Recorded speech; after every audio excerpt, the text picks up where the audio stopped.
Le gitan d'aujourd'hui, c'est plus le gitan d'autrefois. C'est plus le gitan d'il y a 60 ans en arrière, où c'est malheureux, à l'époque de guerre et tout, on a dû voler des poules, on a dû évidemment faire des choses qui n'étaient pas très correctes par rapport à la société. Mais aujourd'hui, avec le recul, quand je le considère, c'était de la survie.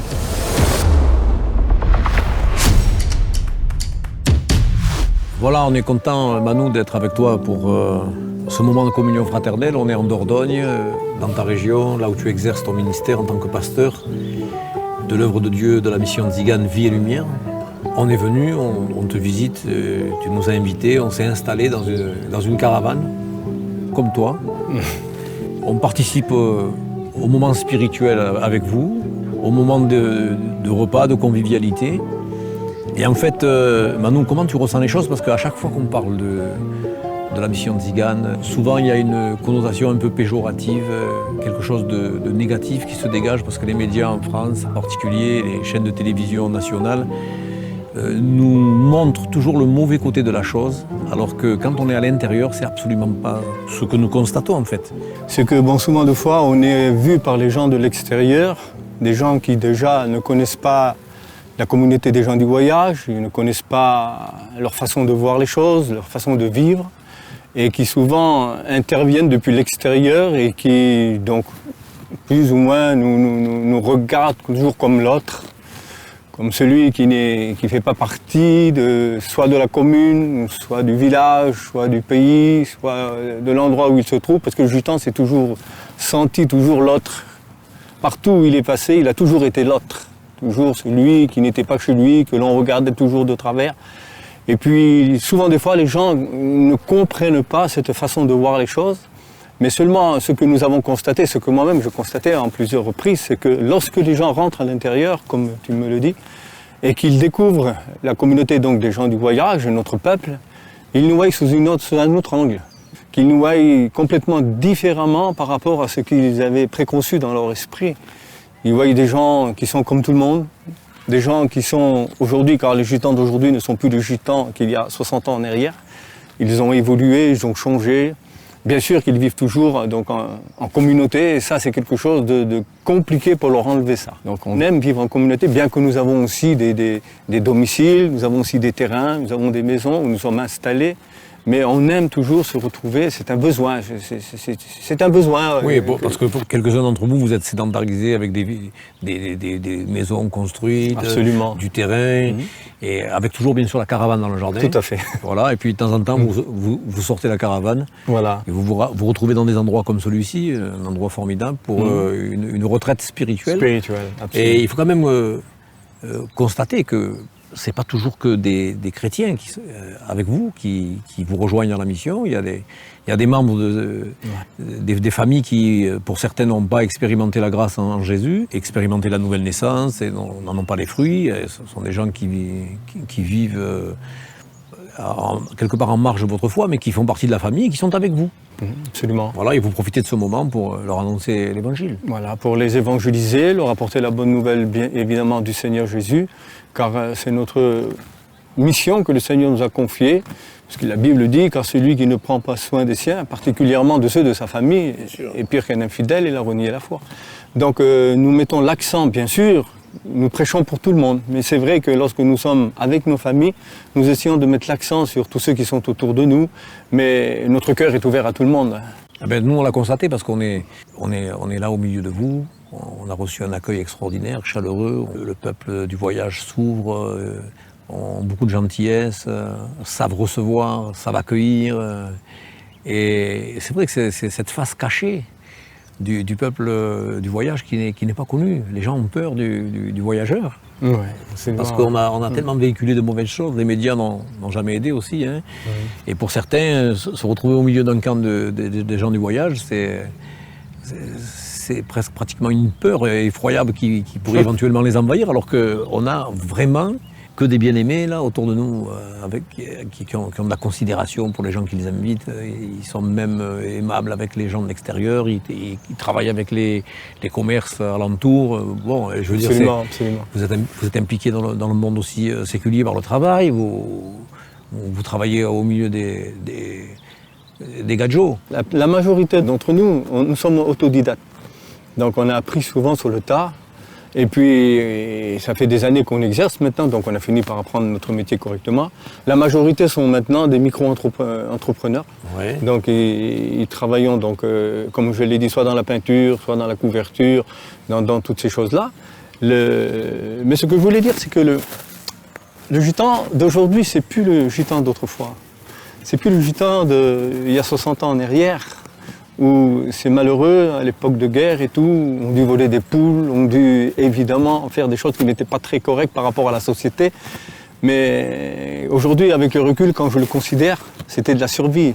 Bien sûr. Car ces gens-là, s'ils n'auraient pas fait ça, ils n'auraient pas traversé la guerre, la souffrance, la douleur. C'était de la survie. Souvent, des fois, quand ils se présentaient pour éventuellement vendre soit un panier, parce qu'ils étaient vanniers. Mon père était vannier, toute ma famille était vannier. Ils fabriquaient des paniers, des chaises, des choses en osier. Et quand ils se présentaient souvent pour vendre leurs produits, soit ils étaient rejetés, soit ils étaient méprisés. Alors il fallait qu'ils se débrouillent, il y avait des enfants à faire vivre. Bien sûr. Alors souvent de fois, ils allaient dans le poulailler du coin, évidemment, ils prenaient la poule, tu comprends. Mais donc c'était de la survie, moi je le considère comme ça. Mais aujourd'hui, le gitan a changé, c'est plus le même gitan. Aujourd'hui, l'évangile de la grâce est passé dans notre vie. Jésus-Christ a passé dans notre vie. Autrefois, nous avions notre religion, nous avions nos coutumes, nos traditions, mais toutes ces choses sont tombées. Aujourd'hui, l'Évangile nous a affranchis. Et aujourd'hui, les gens du voyage sont des gens honnêtes, qui font leur travail, qui exercent leur fonction, leur travail et qui vivent honnêtement. Et ils travaillent à la sueur de leur front pour gagner leur pain. Ils sont comme tout le monde. C'est vrai qu'à l'époque de la guerre, on sait qu'il y a beaucoup de tziganes qui ont été déportés dans les camps de concentration, au même titre que les Juifs. On a un peu la même histoire, parce que les Juifs, pour survivre, alors qu'ils étaient rejetés de partout, étaient obligés de troquer, de faire du commerce. Absolument. Pour survivre. Bien sûr. C'est exactement le même lot que pour le peuple tzigane. Il y a cette similitude, ce qui permet aussi de mieux nous comprendre. Et Absolument, nous avons passé par la même douleur. On est incroyablement surpris de voir la soif du peuple tzigane, de la connaissance de la parole de Dieu. Amen. Parle-nous un peu de la formation des ouvriers de la mission tzigane Vie et Lumière. Parle-nous un peu de leur formation. On voit des jeunes quand même qui aspirent à des choses incroyables. Explique-nous un peu, en quelques minutes, si tu pouvais. Notre école biblique a commencé dans les années, je pense, il y a maintenant une cinquantaine d'années, un peu 40 ans, ou 40 ou 50 ans, je ne me rappelle plus très bien, où le pasteur, le frère Le Cossec, avait lancé donc l'enseignement, donc un enseignement très simple, mais très important, les bases fondamentales de la parole de Dieu, les bases de la foi. Et puis, donc aujourd'hui, tous ceux qui montent à l'école biblique vont parce qu'ils ont une soif dans leur cœur de servir Jésus. Leur grand désir, c'est de faire quelque chose au milieu de leur peuple. Donc c'est vrai qu'il y a un grand nombre d'appelés aujourd'hui qui sont formés. Et ce sont des soldats que le Seigneur envoie dans la moisson. La parole de Dieu nous déclare que la moisson est grande, mais il y a peu d'ouvriers. Donc au milieu de notre peuple aujourd'hui, il y a vraiment des hommes qui se lèvent dans le but avec une soif extraordinaire d'aller évangéliser leur peuple. Et non seulement notre peuple, bien sûr, car nous nous trouvons aujourd'hui en faisant des missions, lorsque nous installons nos chapiteaux dans les villes, dans les campagnes, dans les villes, partout. Donc c'est ouvert à tout le monde. J'ai vu des sédentaires. Oui, absolument. Avant, sur le chapiteau ce matin, et au repas de midi, on a vu des sédentaires, des gens qui ont entendu l'évangile avec vous et qui finalement vous côtoient avec beaucoup de joie, vous fréquentent, participent à vos pèlerinages, vos voyages en Israël, on l'a constaté. Et ça, c'est quand même un phénomène extraordinaire. Hein. Combien d'étudiants, à peu près, en moyenne, vous avez par session à l'école biblique à Giens? On en a entre 250 et 300 à peu près. C'est énorme. Parce qu'il y a une première session, donc la première année qu'on appelle, puis la deuxième année. Donc entre les deux, il y a entre 250 et à peu près 300 candidats qui montent tous les ans pour étudier la parole de Dieu et qui sont formés donc pendant 2 ans. Donc, et au bout de leur deuxième session, ensuite, donc, au bout de 2 ans de mise à l'épreuve, après de pratique, bien sûr, ils sont reconnus comme étant prédicateurs, serviteurs de Dieu, donc, où ils reçoivent l'imposition des mains, consécration au ministère. Voilà. Et donc ensuite, ils partons dans la moisson pour évangéliser. Et ça, c'est incroyable. Hein. Évangéliser le peuple de Dieu. En tout cas, on les appelle les candidats. Hein, voilà, les 2 ans où ils sont mis étudiants, à l'épreuve sur le terrain, on les appelle étudiants, candidats au ministère. Et on voit beaucoup de jeunes se lever, hein, c'est extraordinaire. Il y a beaucoup de jeunes qui ont vraiment un cœur et qui ont soif et qui reçoivent l'appel du Seigneur dans leur cœur. C'est une véritable appel qu'ils reçoivent. C'est pas parce qu'ils ont décidé, mais parce qu'ils ont vraiment envie de servir Jésus. Donc il y en a beaucoup qui se lèvent. Moi-même, j'ai quelques étudiants. On est une très petite église où je me trouve moi, dont je suis le responsable maintenant depuis 30 ans. Et puis dans cette petite localité, on est dans un petit village de campagne. Donc là, en quelques années, il est sorti 6 prédicateurs. C'est beau. Et donc vraiment bon, une petite église de campagne de 160 membres quand même. Oui, à peu près. Donc 160 membres, c'est quand même du travail, c'est une belle communauté implantée dans un milieu dans un village rural, hein. Rural, avec très peu de population. En tout cas, c'est un témoignage. Et en même temps, là où nous nous trouvons actuellement, on sait que la mairesse du village vous aime particulièrement. Elle raconte de vous et elle dit de vous, elle donne de vous un excellent témoignage. Absolument, absolument. C'est une personne très très ouverte. Donc on l'a reçue quand nous avons inauguré la mission l'autre jour pour un vin d'honneur. Vraiment une personne qui vraiment. Et c'est merveilleux d'avoir des gens comme ça qui mettent pas des bâtons dans les roues, mais qui comprennent. Bien sûr. Qui comprennent l'image des gens et qui comprennent surtout la mission qui leur est confiée. Bien, il y a certaines barrières qui vont pouvoir tomber, certains a priori qui vont pouvoir être stoppés parce que franchement, vous méritez d'être connus. Et Amen. On est tellement heureux d'avoir la possibilité de partager avec vous des temps de communion fraternelle ici en France, comme on en a aussi en Israël lors de vos visites, parce qu'on sait que vous êtes des grands supporters d'Israël. Et en fait, Manu, ce qu'on peut te souhaiter, c'est le meilleur pour la suite, mais en sachant que vous êtes de ceux qui aimaient particulièrement Israël, de manière pratiquement automatique, on va dire que celui qui bénit Israël est béni. Et je pense que tu es béni, que tu es un homme béni, que ta communauté est bénie, que ton peuple est béni, parce que vous êtes de ceux qui bénissaient Israël, et ça, c'est pas nouveau.